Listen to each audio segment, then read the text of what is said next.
Hey, it's Tim. Are you feeling stuck personally or professionally because of experiences that you had in the past? So I wanted to share this message with you if you feel like, yes, I don't know why I can't get over the stuff that's happened to me growing up in life. Right? I have memories of things that happened when I was 5 years old or 7 years old, and now I'm 47 years old, and it seems like it's still messing with me. Right? Why is that? And so I wanted to share this with you. I'm sitting out on a patio here looking at the Hollywood Hills. And I've been doing coaching sessions over the phone with clients. And it's just, again, one experience after another of somebody saying, hey, I'm struggling to show up and make videos to promote my business, right? Or I'm struggling to save my marriage.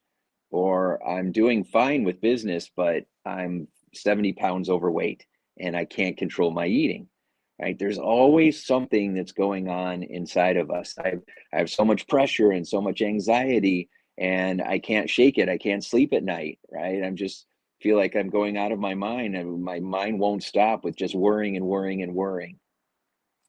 And so many of us are experiencing that.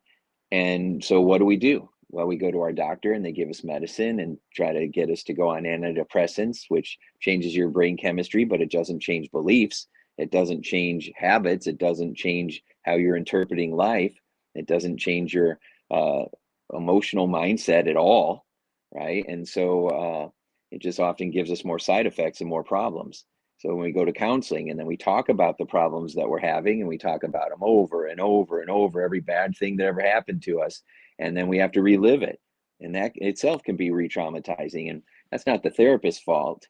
I went to school for 7 years for clinical psychology, and I found that we are taught to diagnose and label and uh, tell people that you have this and you have that, and it's abnormal. And I don't think it's abnormal. I think that a lot of what we experience in life is survival. We're surviving. When we have beliefs that form in our mind that make us feel like we're not safe, you can't trust people, you're not good enough, you won't be happy, that anything that you have is going to be taken away, that you're not going to be smart enough to be able to take care of yourself or rescue yourself from whatever situation you're in, then it's a natural reaction to have panic, to be scared, to fight with your spouse, to act irrationally, to overeat, drink, smoke, vape, all the other stuff people do to try to distract themselves from those terrible feelings. And I find that that's a very normal reaction when you're panicking. Like if you're drowning and you think you're going to drown, you don't think you're going to be able to get out of there, and you are freaking out. No one would say you're overreacting. They'd say, yeah, of course you're in a situation where that's normal to feel that way. Well, a lot of times we feel like we're emotionally drowning. And why is that? So I've been helping people for a long time. I've been doing this for 35 years. I've devoted my life to understanding human behavior. It's an obsession of mine, and specifically what drives our behavior at an unconscious level. You've got your conscious mind and your unconscious mind.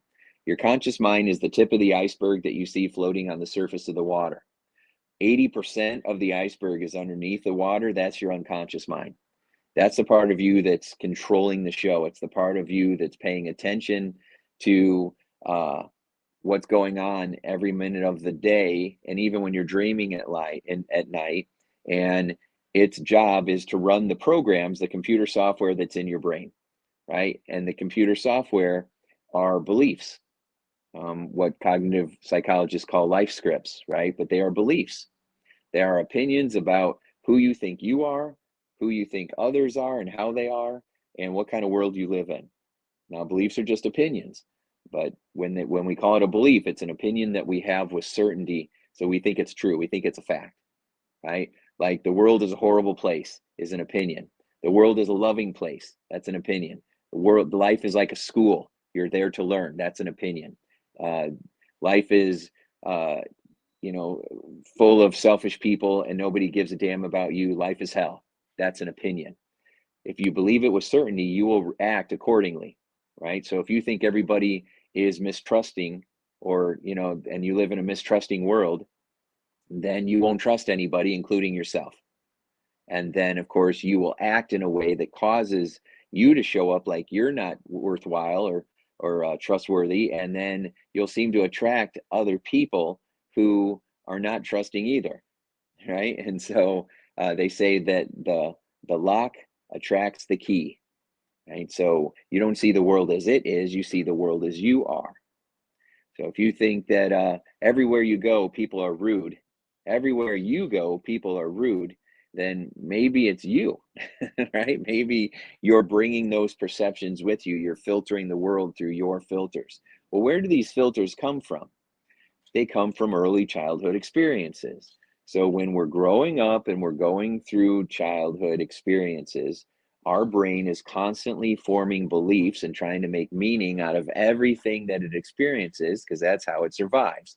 Your brain is about 1.7 million years old. It's been evolving all these years, the human brain, and all these millions of years, and it's designed for survival.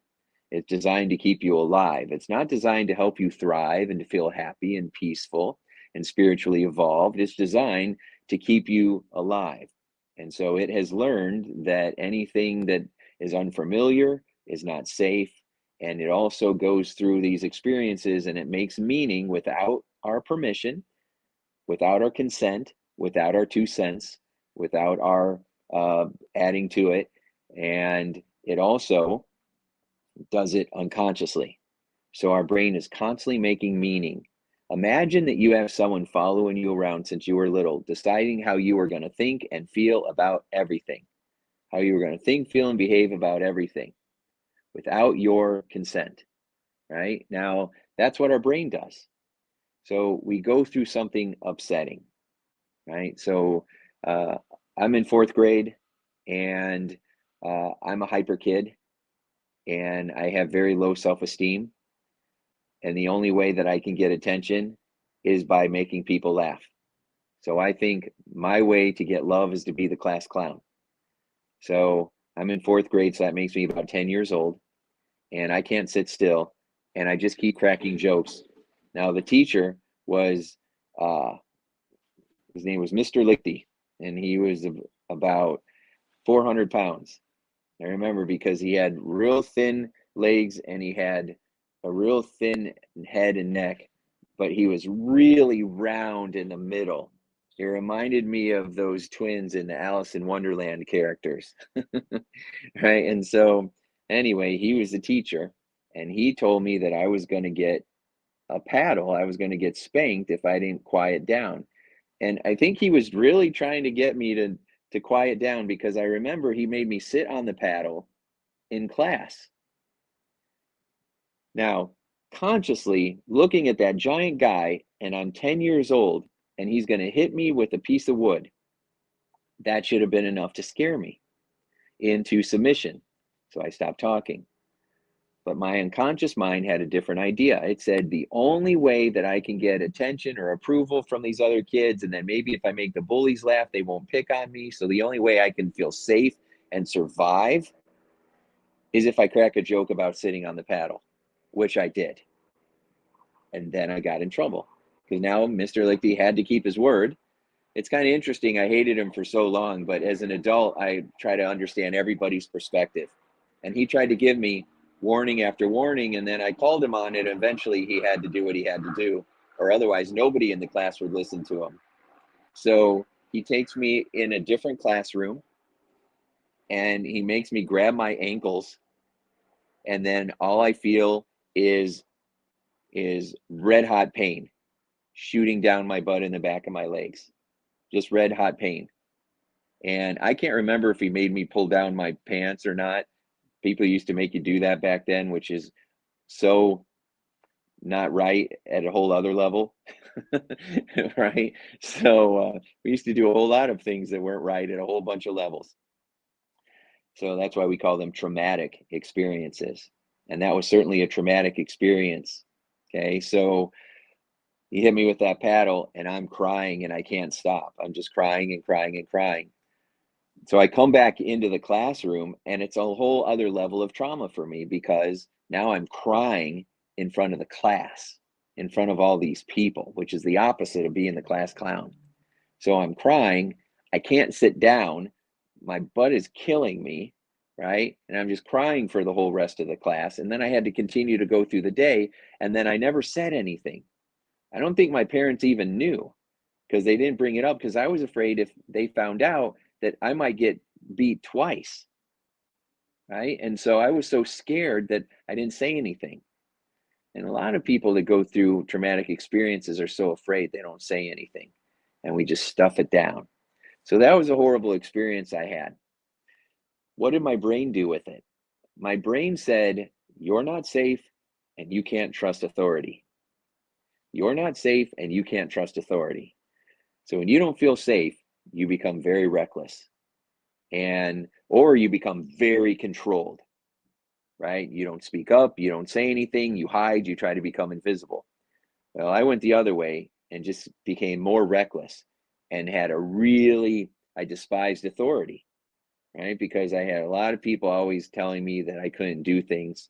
And, that wasn't the only time I got paddled, right? And so I was just constantly getting hurt.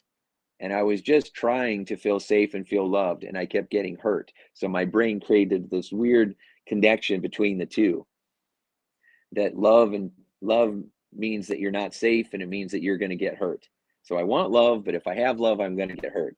I want to feel safe, but if I have love to feel safe, then it's going to get taken away and I'm going to get hurt. So that then really screws up your brain when it comes to relationships, because the more you want love, the more you screw it up, or the more you feel unsafe, or the more you get hurt or you hurt other people. And so it was a real mess. It's one of the reasons why I went into psychology to begin with, because I wanted to try to figure myself out. But as I was going through that, my brain was making these beliefs that I did not know were there for, another 2 decades. I didn't know that I had this belief inside that I'm not enough to make myself safe.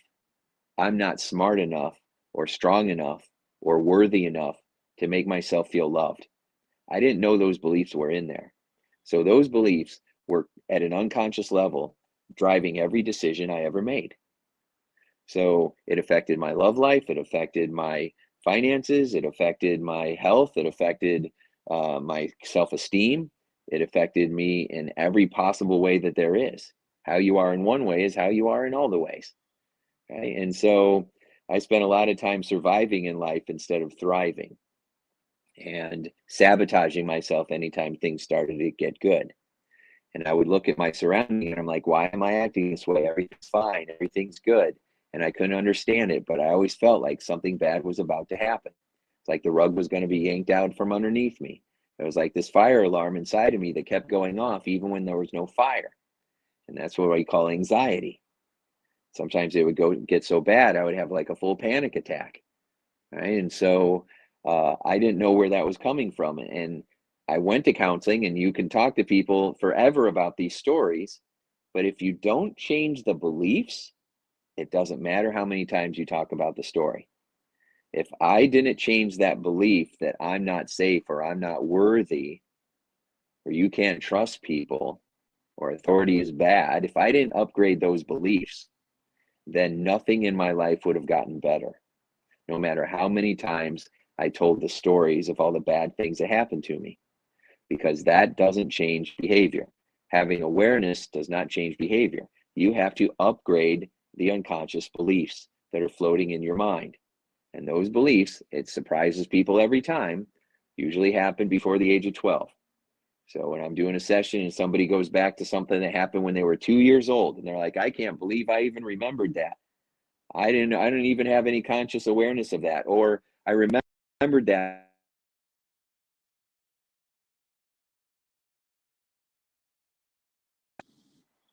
It was so long ago that I completely forgot it. And so uh, when I take people through this one belief away method, I learned how to do this from becoming a hypnotherapist and then learning hypnotic regression and then taking people back to the initial sensitizing event, the time when they had these traumas. And then you kind of give them new resources and you give them love, and then you have them imagine showing up in a new way. And that was very powerful, but it was missing a piece of it. And the piece of it was, what were the unconscious beliefs that were formed during that situation?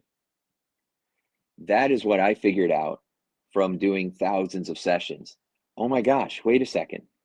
What did you have to believe to feel this way in that moment? I'd have to believe that I felt like I was ashamed, or I felt like I wasn't good enough, or I felt like I was dumb, or I felt like I was going to be rejected, or I felt like I was going to be abandoned, or I felt like I couldn't trust people. That belief is the thread that keeps the pain alive. It's the venom inside of us that continues to paralyze us. Wayne Dyer used to tell a story. He says, if you get bit by a poisonous rattlesnake, the bite hurts. When the snake bites you, it hurts for sure. But the bite goes away, that pain goes away. What keeps the pain alive is the venom that's inside, the poison that's left inside of us. And what we have to do is get the poison out. But people don't know that the poison's still in them, or they know it's there, but they don't know how to get it out. And sometimes they defend the poison. They think that they have to keep the poison there because if they let it out, they'll get hurt worse. And so people get stuck. So I figured out a way through this one belief away method. You're just one belief away from having a huge breakthrough. I figured out, how do you find those beliefs and how do you get people unstuck? How do you set them free? How do you upgrade those beliefs and then give them new tools and then release them from the toxic emotions that also formed when those beliefs were created at an unconscious level. So you upgrade the beliefs, you free yourself from the toxic emotions, which are rage, anger, resentment, hurt, guilt, shame. Right? There's nothing wrong with visiting those feelings, but getting stuck in them is really bad for our health. And people that end up with chronic health problems, especially migraines and autoimmune challenges and stomach issues, things like that, it's high inflammation over a long, long time that ends up destroying our health. And that inflammation comes from the traumas, the anxieties, the fear, the hurt, the anger, the resentment, the rage, this just held inside of us for decades and just eats us up inside like acid inside of the body. So this one belief away method releases you from that. It's extraordinary, all the breakthroughs I've watched people had. Every time people think, oh, I'm too stubborn, I'm too strong-willed, I don't think I can do this, I'm too controlled, and then they go have an amazing experience. It's happened literally over 10,000 times. 16,000 hours of sessions I facilitated individually and in groups, and I've seen it happen over and over again. So if you are struggling with anything, personally or professionally, I strongly recommend that you find a one belief away hypnotist, a one belief away coach, somebody who can help you with that. You can reach out to us. Since I founded it, I certify people in this method, so I have people I can refer you to, right? Or you can come to one of our group programs or our classes, or we've got online programs that you can go through on your own. If you need the help, reach out and I'll help you, or we'll find one of our coaches that can help you and to get the results that you need. Because something that people say consistently, tens of thousands of times, is, I wish I would have known you 30 years ago. Right? I didn't know that this existed. I didn't know this was available. It's so powerful. It's so life-changing, and it produces almost instant results. It's pretty remarkable. And I'm doing my best to revolutionize the coaching and the counseling industry, because they're still using the same talk therapy approaches from 100 years ago. And the tools we have now are so much better and so much more effective. It's 21st century transformation coaching. So if you're interested, reach out and let us know. And in the section there, I put a link to get a free copy of my video course, The Power of Your Unconscious Mind. It goes deeper into what I learned after sitting there for 28 years doing sessions and listening to people's deepest fears and their nightmares and the worst things they've been through, and the beliefs that form and how they got past that and through it and turned their lives into something beautiful. They took their pain and they turned it into purpose. They took their mess and they turned it into their message. And then, it doesn't matter how we start in life. What matters is how we finish. And they're able to finish strong. They're not finished yet, but they're going strong now. They've entered a new chapter of their life, and it's a good one. And the same can be true for you. So reach out, check out a copy of that video course, and let us know how we can help you. Thanks so much.